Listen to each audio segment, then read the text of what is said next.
ദൈവത്തിൻ്റെ അതിപരിശുദ്ധമായ നാമം വാഴ്ത്തപ്പെടുമാറാകട്ടെ. ഇന്നത്തെ നമ്മുടെ തിരുവചന വായന ഭാഗം സംഖ്യാപുസ്തകം 7-ാം അധ്യായം മാത്രമാണ്. ആദ്യ നോട്ടത്തിൽ ഈ അധ്യായം ആവർത്തനപരമാണെന്ന് തോന്നാം. കാരണം 12 ഗോത്രങ്ങളിലെ പ്രഭുക്കന്മാർ സമാഗമന കൂടാരത്തിൻ്റെ പ്രതിഷ്ഠയ്ക്കായി കൊണ്ടുവന്ന വഴിപാടുകൾ ഇവിടെ വിവരിച്ചിരിക്കുന്നു. എന്നാൽ ഈ ആവർത്തനത്തിനുള്ളിൽ ആഴമുള്ള ആത്മീയ സത്യം ഒളിഞ്ഞിരിക്കുന്നു. വിശ്വസ്തമായ ആരാധനയും മനസ്സോടെയുള്ള സമർപ്പണവും ദൈവം എത്ര വിലമതിക്കുന്നുവെന്ന് കാണിക്കാനാണ് ദൈവം ഓരോ വഴിപാടും ഓരോ പേരും പ്രത്യേകം രേഖപ്പെടുത്തിയത്. മോശ ദൈവത്തിൻ്റെ കൽപ്പനപ്രകാരം സമാഗമന കൂടാരം പൂർണ്ണമായി സ്ഥാപിച്ച് അഭിഷേകം ചെയ്ത ശേഷമുള്ള സംഭവങ്ങളാണ് ഈ അധ്യായത്തിൽ വിവരിക്കുന്നത്. ഇസ്രായേലിൻ്റെ ഓരോ ഗോത്രത്തിൽ നിന്നുമുള്ള പ്രഭുക്കന്മാർ യഹോവയുടെ സന്നിധിയിൽ സമാഗമന കൂടാര ശുശ്രൂഷയ്ക്കായി വഴിപാടുകൾ കൊണ്ടുവന്നു. ആദ്യം അവർ 6 മൂടിയ വണ്ടികളും 12 കാളകളെയും കൊണ്ടുവന്നു. ദൈവം മോശയോട് അവ ലേവ്യർക്ക് അവരുടെ ചുമതലകൾ അനുസരിച്ച് നൽകുവാൻ കൽപ്പിച്ചു. ഗേർശോനിയർ തിരശ്ശീലകളും മൂടുപടങ്ങളും വഹിച്ചതിനാൽ 2 വണ്ടിയും 4 കാളകളും ലഭിച്ചു.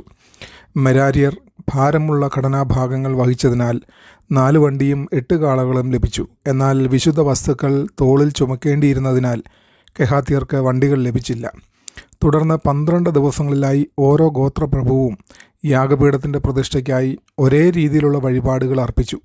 വഴിപാടുകൾ ഒരുപോലെയായിരുന്നുവെങ്കിലും ദൈവം ഓരോരുത്തരുടെയും പേരും വഴിപാടും പ്രത്യേകം രേഖപ്പെടുത്തി.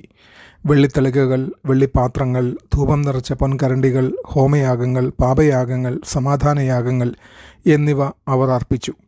അധ്യായത്തിൻ്റെ അവസാനം മോശ സമാഗമന കൂടാരത്തിൽ പ്രവേശിക്കുകയും നിയമപ്പെട്ടകത്തിന്മേലുള്ള കൃപാസനത്തിന് മുകളിൽ കെരൂബുകളുടെ മധ്യേ നിന്ന് ദൈവത്തിൻ്റെ ശബ്ദം കേൾക്കുകയും ചെയ്യുന്നു.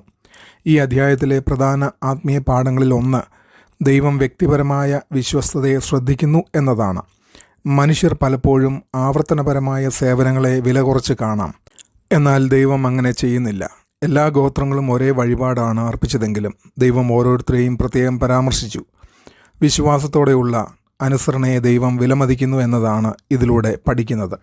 മറ്റൊരു ആത്മീയ സത്യം ആരാധനയ്ക്ക് ത്യാഗം ആവശ്യമാണ് എന്നതാണ്. പ്രഭുക്കന്മാർ ദൈവത്തിൻ്റെ പ്രവർത്തനത്തിനായി ഉദാരമായി നൽകി. യഥാർത്ഥ ആരാധന വെറും വികാരമല്ല, അത് സമർപ്പണവും പ്രതിബദ്ധതയും വിഭവങ്ങളും ഉൾക്കൊള്ളുന്നതാണ്. സമാഗമന കൂടാരം വഹിച്ച രീതി ആത്മീയ പ്രതീകത്വത്തെ കാണിക്കുന്നു. ലേവ്യരുടെ ഓരോ കുടുംബത്തിനും വ്യത്യസ്ത ചുമതലകൾ ഉണ്ടായിരുന്നുവെങ്കിലും എല്ലാവരും അനിവാര്യരായിരുന്നു. ക്രിസ്തുവിൻ്റെ ശരീരമായ സഭയിലും വിശ്വാസികൾക്ക് വ്യത്യസ്ത ശുശ്രൂഷകളും ദാനങ്ങളുമുണ്ട്. ചിലർ പ്രസംഗിക്കുന്നു, ചിലർ പഠിപ്പിക്കുന്നു, ചിലർ ശാന്തമായി പിന്നാമ്പുറത്തിൽ സേവിക്കുന്നു. എന്നാൽ ഓരോ സേവനവും ദൈവസന്നിധിയിൽ വിലപ്പെട്ടതാണ്. കെഹാത്യർ വിശുദ്ധ വസ്തുക്കൾ വണ്ടിയിലല്ല തോളിൽ ചുമന്നു. വിശുദ്ധ ചുമതലകൾ ഒരിക്കലും സാധാരണ കാര്യമായി കാണരുത് എന്നതാണ് ഇതിൻ്റെ ഓർമ്മപ്പെടുത്തൽ. ദൈവസാന്നിധ്യം ഭക്തിയോടും വിശുദ്ധിയോടും ബഹുമാനത്തോടും കൈകാര്യം ചെയ്യണം. അവസാനമായി ദൈവം മോശയോട് സംസാരിക്കുന്നതോടെയാണ് അധ്യായം അവസാനിക്കുന്നത്. സമർപ്പണവും ആരാധനയും ഒടുവിൽ ദൈവിക സഹവാസത്തിലേക്കാണ് നയിക്കുന്നത്.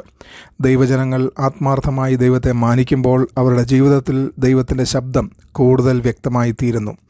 സംഖ്യാപുസ്തകം 7 നമ്മെ സാധാരണ സേവനങ്ങളിൽ നിരുത്സാഹപ്പെടാതിരിക്കാൻ പ്രോത്സാഹിപ്പിക്കുന്നു. പല വിശ്വാസികൾക്കും തങ്ങളുടെ ശുശ്രൂഷയും കുടുംബ ചുമതലകളും പ്രാർത്ഥനാ ജീവിതവും സഭാസേവനവും ആരും ശ്രദ്ധിക്കുന്നില്ലെന്ന് തോന്നാം. എന്നാൽ ഈ അധ്യായം ദൈവം ഓരോ വിശ്വസ്ത പ്രവൃത്തിയും രേഖപ്പെടുത്തുന്നുവെന്ന് ഓർമ്മിപ്പിക്കുന്നു. ഇത് വൈവിധ്യത്തിലെ ഐക്യവും പഠിപ്പിക്കുന്നു. ഓരോ ഗോത്രവും വ്യത്യസ്ത ദിവസങ്ങളിലായിരുന്നുവെങ്കിലും ഒരേ ദൗത്യത്തിൽ പങ്കെടുത്തു. അതുപോലെ സഭയിൽ വ്യത്യസ്ത പശ്ചാത്തലങ്ങളിലുള്ള വിശ്വാസികൾ ഉണ്ടെങ്കിലും അവർ ഒരേ ഒരു കർത്താവിനെ സേവിക്കുന്നു. ആവർത്തിച്ച വഴിപാടുകൾ സ്ഥിരതയുടെ പ്രാധാന്യവും പഠിപ്പിക്കുന്നു.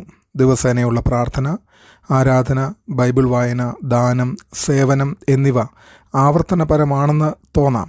എന്നാൽ ദൈവം വിശ്വസ്തതയെ വിലമതിക്കുന്നു. ഈ അധ്യായം സാമ്പത്തികവും ജീവിതപരവുമായ ഉത്തരവാദിത്വത്തെക്കുറിച്ചും വെല്ലുവിളിക്കുന്നു. പ്രഭുക്കന്മാർ സ്വന്തം സൗകര്യത്തിന് മുൻപായി ദൈവത്തിനായി മികച്ചത് നൽകി. ഇന്നത്തെ ലോകത്തിൽ സ്വാർത്ഥതയും ഭൗതികതയും ശക്തമായിരിക്കുമ്പോൾ സംഖ്യാപുസ്തകം 7 ദൈവരാജ്യ കേന്ദ്രീകൃതമായ ജീവിതത്തിലേക്ക് വിശ്വാസികളെ വിളിക്കുന്നു. എല്ലാത്തിലും പ്രധാനമായി ഈ അധ്യായം യേശുക്രിസ്തുവിലേക്കാണ് വിരൽ ചൂണ്ടുന്നത്. സമാഗമന കൂടാരം ദൈവം തൻ്റെ ജനങ്ങളുടെ ഇടയിൽ വസിക്കുന്നതിൻ്റെ പ്രതീകമായിരുന്നു. പുതിയ നിയമത്തിൽ ക്രിസ്തു ദൈവസാന്നിധ്യത്തിൻ്റെ യഥാർത്ഥ ആവാസമായി മാറി. അവനിലൂടെ വിശ്വാസികൾക്ക് ദൈവസന്നിധിയിലേക്കുള്ള പ്രവേശനം ലഭിച്ചു. ദൈവശാസ്ത്രപരമായി ഈ അധ്യായം ചില പ്രധാന സത്യങ്ങൾ വെളിപ്പെടുത്തുന്നു. ദൈവം ക്രമത്തിൻ്റെയും ആരാധനയുടെയും ദൈവമാണ്. ഓരോ ഗോത്രവും വ്യക്തിയും ദൈവസന്നിധിയിൽ വിലപ്പെട്ടവരാണ്. ആരാധനയിൽ ത്യാഗവും അനുസരണവും ഉൾപ്പെടുന്നു. ദൈവം തൻ്റെ ജനങ്ങളുടെ ഇടയിൽ വസിക്കാൻ ആഗ്രഹിക്കുന്നു. വിശുദ്ധീകരണത്തിലൂടെയാണ് ദൈവിക സഹവാസം ഉണ്ടാകുന്നത്. ഈ അധ്യായം സഭയുടെ ഐക്യത്തെയും മുൻകൂട്ടി സൂചിപ്പിക്കുന്നു. ഗോത്രങ്ങൾ വ്യത്യസ്തങ്ങളായിരുന്നുവെങ്കിലും അവർ ഒരുമിച്ച് ദൈവത്തെ മഹത്വപ്പെടുത്തി. അതുപോലെ വിശ്വാസികൾ അനേകരായിരുന്നിട്ടും ക്രിസ്തുവിൽ ഒരേ ശരീരമാണ്. കെരൂബുകളുടെ മധ്യേ നിന്ന് ദൈവം മോശയോട് സംസാരിക്കുന്ന അവസാന ദൃശ്യം മനുഷ്യർക്കും ദൈവത്തിനും ഇടയിലെ പരമമധ്യസ്ഥനായ ക്രിസ്തുവിലേക്കുള്ള പ്രവാചക സൂചനയുമാണ്. മനുഷ്യർ ശ്രദ്ധിക്കാത്തപ്പോഴും ഞാൻ ദൈവത്തെ വിശ്വസ്തയോടെ സേവിക്കുന്നുണ്ടോ?